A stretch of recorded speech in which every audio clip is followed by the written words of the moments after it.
Merchant of Venice, Act 2, Scene 9. This scene is an extension of the cassette story. Here we find the Prince of Aragon trying his luck. Portia tells him that if he succeeds in choosing the correct cassette with her picture, she will marry him at once. If he chooses the wrong cassette, he will have to leave at once without uttering a word. The prince says that he remembers the three conditions very well, that he is not to disclose what choice he has made, that he is not to marry if he chooses the wrong cassette, and that he is to leave Belmont at once. Portia tells him that every suitor of hers is obliged to observe these three conditions if he is to try his luck. The Prince of Aragon rejects the lead cassettes as he does not want to risk his all for the worthless metal. He then reads the inscription of the gold cassette. He thinks that what many men desire to possess may not be desired by him because he does not want to rank himself with the common people. He then turns to the silver cassette and reads the inscription which says, "Who chooseth me shall get as much as he deserves." The inscription appeals to him because he thinks that he deserves the hand of Portia in marriage. He then moralizes over the corruption of the world. He says that the most undeserving people occupy high positions, whereas the most deserving people act as their subordinates. He then selects the silver cassette. When he opens it, he finds in it the portrait of a blinking idiot presenting a scroll in which it is written that those who do not think carefully before taking any steps in any matter are fooled in life. In the same way, the Prince of Aragon has been fooled. He then thinks that it was foolish on his part to have come to Belmont and try his luck by the cassettes. Then he made a fool of himself by choosing a wrong cassette. So he at once leaves the place. Portia remarks that he has been burnt in the flames like a moth and that she is glad that he has chosen the wrong cassette. Nerissa remarks that death and marriage depends on destiny. At that moment, a servant arrives to inform that a messenger has come with greetings and presents. Portia tells Nerissa that she is eager to meet the suitor because he appears to possess decent manners.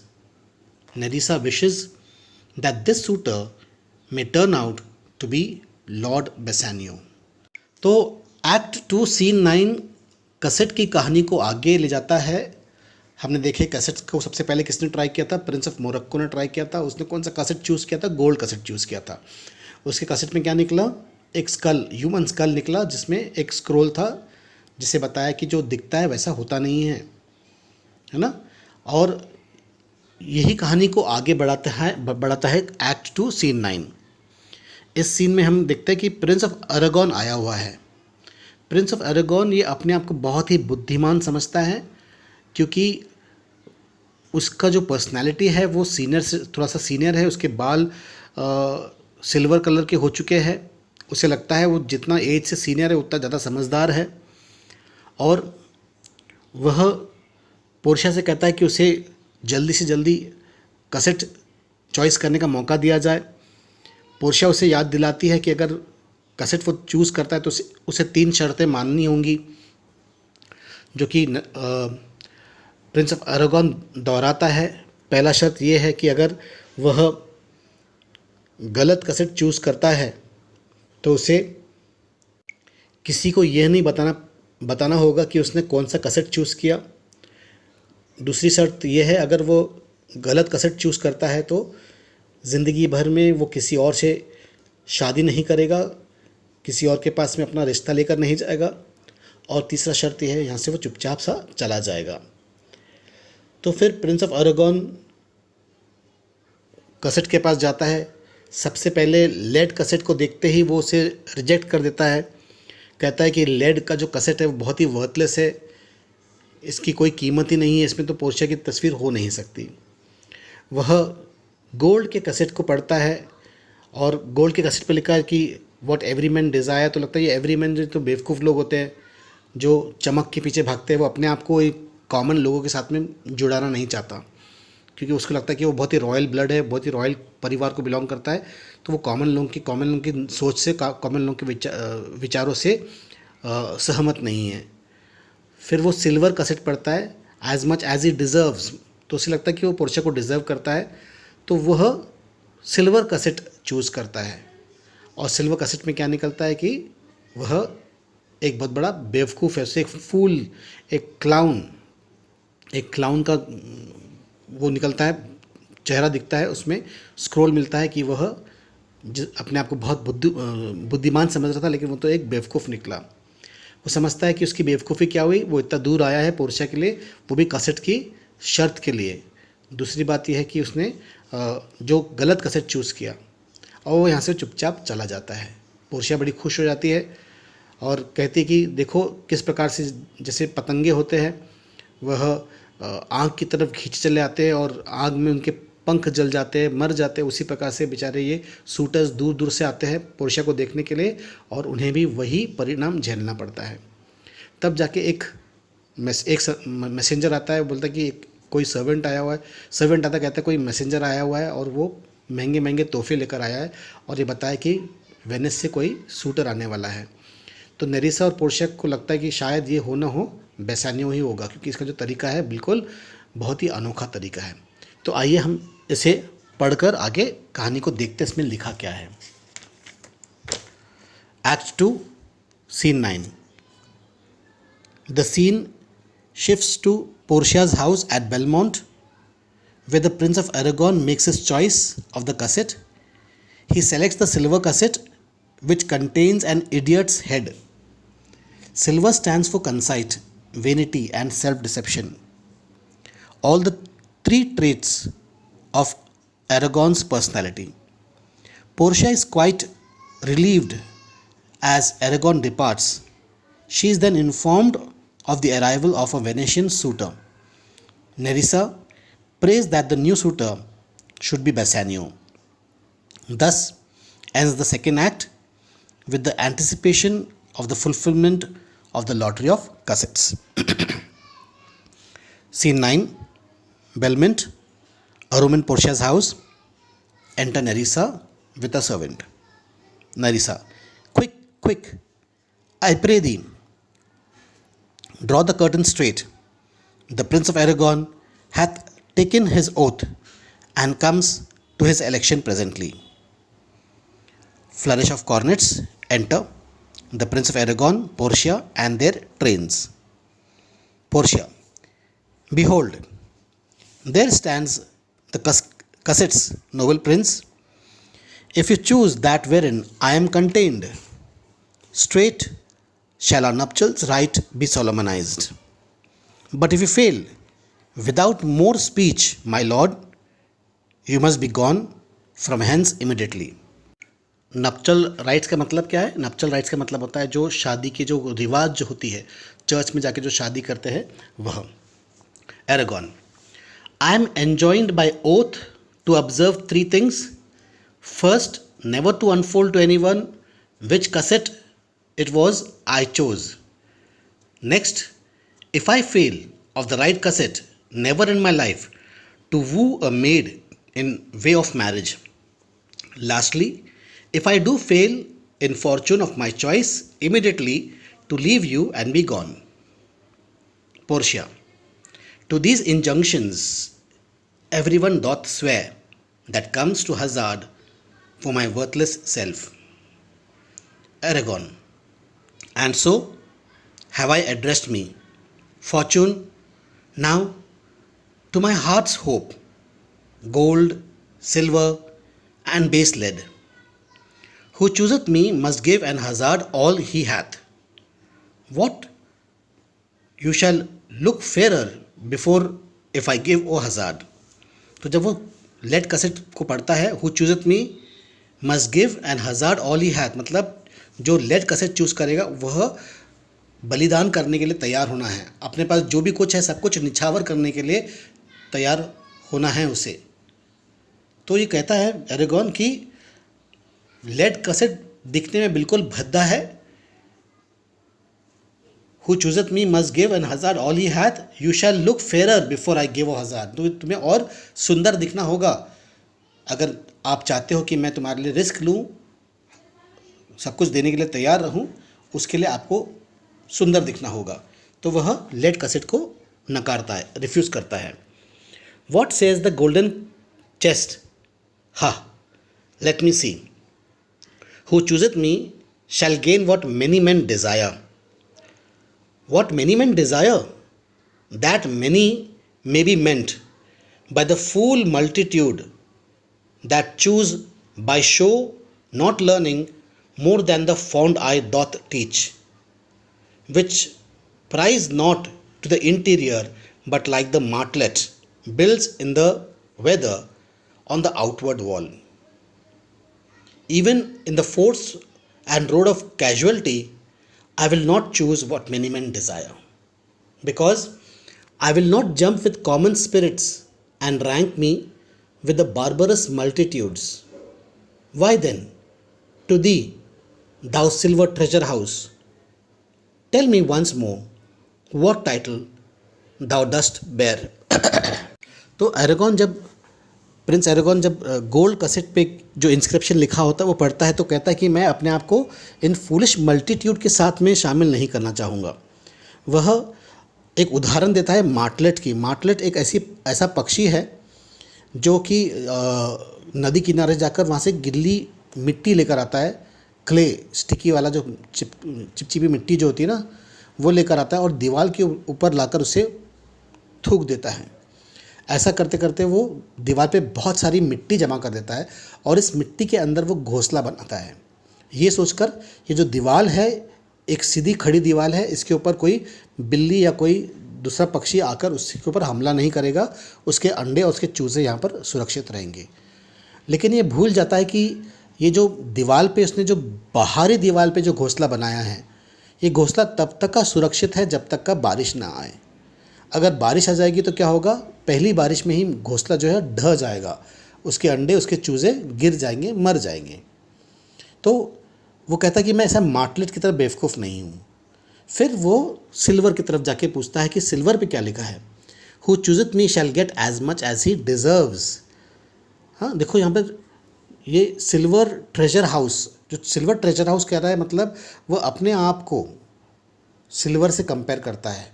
उसका जो दिमाग है silver बालों के नीचे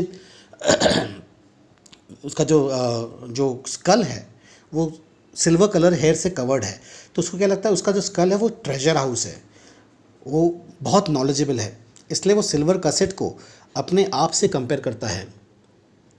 Y then to thee thou silver treasure house tell me once more what title thou dost bear, who chooseth me shall get as much as he deserves, and well said too, for who shall go about to chosen fortune and be honorable without the stamp of merit, let alone presume to wear an undeserved dignity, or that estates, degrees and offices were derived corruptly, and that clear honor were purchased by the merit of the wearer.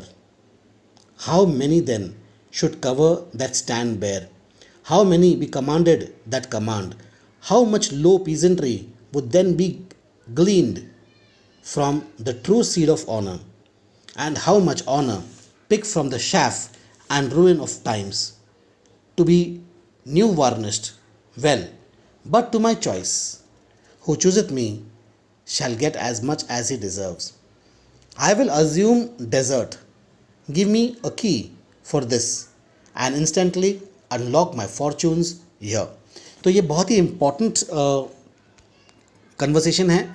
ये खुद ब खुद अपने आप से सोलोलॉग कर रहा है शाइलॉक बोल रहा मैं एरागॉन खुद अपने आप से बातें कर रहा है, और बातों बातों में वो अपने पर्सनालिटी के बारे में जिक्र कर रहा है और अपनी खुद की बड़ाई कर रहा है। वो कहता है ना, जब वो कहता है कि and well said to for who shall go about to choose in fortune and be honourable without the stamp of merit. वो कहता है कि ऐसे बहुत सारे करप्ट तरीके से लोग जो है वो प्रमोशन पाकर बड़े अहदे पर आ जाते हैं, कमांडिंग पोजीशन पर आ जाते हैं, लेकिन वह एक्चुअली इस अहदे के लायक नहीं, इस पोस्ट के लायक नहीं होते हैं। Let none presume to wear an undeserve dignity. Undeserve dignity means that he does not deserve. कई बार ऐसे वो प्रमोशन पाते पाते ड्यूक बन जाते हैं या प्रिंस बन जाते हैं या किसी उन्हें कोई पदवी मिल जाती है, उन्हें सर डिक्लेयर कर देते हैं, तो ये अनडिजर्विंग है। वो उनका जो खून है वह राजा बनने के लायक नहीं, राजकुमार बनने के लायक नहीं, रॉयल फैमिली को बिलोंग करने के लायक नहीं। वह केवल और केवल प्रमोशन के बल पर यहाँ तक के पहुँचे, तो ये अनडिजर्विंग है। अकॉर्डिंग टू एरागॉन, जो राज करता है वो उसके खून में राज खून होना चाहिए, रॉयल ब्लड रहना चाहिए। तो इस प्रकार से वो कहता है to wear an undeserve dignity, O that states degrees and offices were not derive corruptly and that clear honour were purchase by the merit of the wearer, मतलब true blood, royal blood. How many then should cover there that stand bare. ऐसे बहुत सारे जो है यहाँ पर जो जो अपने सर पर मुकुट नहीं पहनते, उनके सर पे मुकुट नहीं है, लेकिन वह दूसरों के सामने बगैर मुकुट के खड़े होते हैं। तो यूरोपियन ओल्ड यूरोपियन कस्टम्स जो है, ट्रेडिशंस जो है, उसके अनुसार तो अगर किसी राज दरबार में राजा के साथ में उसके सरदार रहते हैं, तो सभी सरदारों को अपना जो राज मुकुट है, जो मुकुट जो होता है या जो सर पे जो लोग ताज पहनते हैं, या जैसा इंडिया में हम पगड़ी पहनते हैं, तो केवल राजा ताज पहन के रहेगा, बाकी सबको अपनी पगड़ी उतारनी पड़ेगी, नीचे रखनी पड़ेगी, बाजू में रखनी पड़ेगी। तो ये कहता है केवल वही डिज़र्विंग है जिसके शरीर में रॉयल ब्लड बह रहा हो, ना कि जो करप्शन के द्वारा या प्रमोशन के द्वारा वह कमांडिंग पोजीशन पे आ गया हो। How much low peasantry would then be gleaned from the true seed of honour and how much honour picked from the chaff of the ruin of times. तो इस प्रकार से वो कहता है कि कई बार ऐसा होता है कि कुछ परिवार में, कुछ रॉयल परिवार में से जो लोग जो है बाहर शादी कर लेते हैं, इन लोगों में रॉयल ब्लड होता है, इन्हें प्रमोशन करना मिलना चाहिए। तो ऐसा करते करते वह सिल्वर कसेट को चूज़ करता है। पोर्शिया से कहता है मुझे सिल्वर कसेट की चाबियां दे दो। Portia, too long a pause for that which you find there. तो एरागॉन क्या करता है, जब वो सिल्वर कसेट खोलता है तो उसके अंदर जो देखता है वो देखकर बिल्कुल हक्का बक्का रह जाता है, उसके मुंह से एक शब्द भी नहीं निकलता है। तो पोर्शिया बोलती है to long a pause for what you find they. आपने जो अंदर देखा है, आप बहुत देर से पॉज हो गए हो, आप कुछ बोल नहीं रहे, अभी तो बहुत बड़बड़ा रहे थे, अभी क्या हो गया। Arragon, what's here, the portrait of a blinking idiot presenting me a schedule, I will read it. How much unlike are thou to Portia, how much unlike my hopes and my deserving. तो क्या देखता है हमें, एक blinking idiot, एक joker का तस्वीर, एक जोकर का पुतला मिलता है उसका, और वो भी आंखें बंद चालू करता है। तो बोलता है कि आप पोर्शिया से कितने अलग हो और मेरे डिज़ायर्स और मेरे डिजर्विंग से आप कितने अलग हैं। Who chooseth me shall have as much as he deserves. वो दोबारा रिपीट करता है, did I deserve no more than a fool's head. क्या मुझे सिर्फ ये एक जोकर का, क्लाउन का खोपड़ी मुझे मिलना चाहिए, यही मेरी डिजर्विंग है क्या। Is that my prize, am I deserving no better. Portia कहती है टू ऑफेंड एंड जज are distinct offices and of oppose nature. Portia कहता है कि हम आपको ऑफेंड करना नहीं चाहते, ये तो पहले से ही इसमें सिल्वर कसेट में हमने डाल के रखे थे, हमें थोड़ी पता था कि आप आकर सिल्वर कसेट चूज़ करोगे, आप ही ने सिल्वर कसेट चूज़ किया है और इसमें जो लिखा है वो आप उसके डिजर्विंग हो। Aragon, what is here. वो स्क्रोल पढ़ता है, the fire 7 time tried this, 7 time tried that judgement is that did never choose amiss. Some there be that shadows kiss, such have but a shadow's bliss. There be fools alive, I wish, silvered over, and so was this. Take what wife you would with bed, I will ever be your head. So be gone, you are sped. तो scroll पे लिखा है कि आपने जिस प्रकार से चांदी की जो चमक आती है उसे 7 बार आग से गुजर कर तप कर निकलना होता है, तब जाकर चांदी में वो परख चमक आती है। आपने भी सिल्वर कैसेट चूज़ करने से पहले 7 बार सोचना चाहिए था। अगर आप 7 बार नहीं सोचे तो आपको ये जो मिला है ये आपका परिणाम है। अगर आप वाकई में 7 बार सोचते तो आप ये निर्णय पर नहीं आते। तो आप चाहे तो जो आपको जो करना है कर लो, लेकिन अब ये आज से आपके साथ में ये जो ठप्पा है, फूल का ठप्पा, ये आपके साथ में जुड़ जाएगा। तो एरागॉन आगे बोलता है, still more fool I shall appear by the time I linger here, with one fool's head I came to woo, but I go away with two, sweet adieu I will keep my oath patiently to bear my wroth. तो Arragon बोलता है कि अगर मैं और यहाँ पर रुकूंगा तो मैं और बेवकूफ़ दिखूंगा, तो जो कुछ मेरे को जो मेरे नसीब में जो लिखा था मैं उसे बर्दाश्त कर लूँगा। एग्जिट विथ हिज ट्रेन, और वो चला जाता है। Portia, thus had the candle side the moth, o these deliberate fools, when they do choose they have the wisdom by their wit to lose. तो पोर्शिया क्या कहती है, thus has the candle side the moth. जिस प्रकार से देखो Portia अपने आप को कैंडल समझती है और एरागॉन और मोरोक्को जैसे जो सूटर्स है उनको मॉथ, पतंगा नहीं क्या, जो बारीक बारीक जो कीड़े होते बरसात के समय में आते अपने ट्यूबलाइट्स के पास में आकर टकरा कर मर जाते हैं, वह पतंगे होते हैं। तो कहते हैं कि ऐसे सूटर्स जो है वो आते हैं और जो आँख से जलकर वो मर जाते हैं। O this deliberate fools when they do choose they have the wisdom by the wit to lose. Nerissa बोलती है, the ancient saying is no heresy, hanging and wiving goes by destiny. जो पुरानी कहावत है वो बिल्कुल सही है, ये कोई रूमर नहीं है कि किस्मत पे डिपेंड करता है कौन कब मरेगा और किसकी शादी किससे होगी। Portia, come draw the curtains. Nerissa, उतने में एक सर्वेंट आता है, एंटर अ सर्वेंट।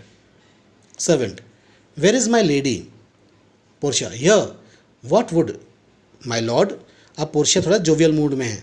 जब उसका सर्वेंट आके बोलता है वेयर इज़ माई लेडी मतलब मेरी मालिकिन, तो यहाँ पर पोर्शिया उसका मजाक करते हुए बोलती है कि मेरे लॉर्ड, मेरे मालिक, अपने नौकर को ही अपना मालिक है ना, अपना थोड़ा मजाक कर रही है कि उसका जो टेंशन है वो चला जाता है। What would my lord. Servant, madam, there is a light at your gate, a young Venetian, one that comes before to signify the approaching of his lord. आपके द्वार पर एक वेनेशियन आया है और उसने संदेश लाया है कि वह उसका जो मालक है वो आने वाला है। To signify the approaching of his lord, from whom he bringeth sensible regrets to wit besides comments and courteous breath। तो बोले जो मैसेंजर जो आया वो ज़बान का बहुत ही मीठा है और साथ ही साथ में उसने बहुत सारे वैल्यूबल गिफ्ट्स भी लेकर आया है। Gifts of rich value, yet I have not seen so likely N ambassador of love, a day in April never came so sweet. हाँ, अप्रैल जो महीना होता है यहाँ पर बहारों का महीना होता है, क्योंकि ये ठंडी का इलाका है। अप्रैल जो गर्मी में होती है, यहाँ पर तापमान बदलता है जिससे यहाँ का जो टेम्परेचर जो है काफ़ी प्लेजेंट होता है। तो ये कहता है कि April, a day in April never came so sweet, यानी कंपेयर कर रहा है वो मैसेंजर से कि इतना अच्छा मैसेंजर है। अगर ये मैसेंजर इतना अच्छा है तो उसका मालक कितना अच्छा नहीं होगा। To show how costly summer was at hand as this forespurrer comes before his lord. तो अगर नौकर ही इतना समझदार है, नौकर ही इतना मिठास है, नौकर ने ही इतने सारे गिफ्ट लेके आया है, तो इसका जब मालिक आएगा तो वो कैसा होगा।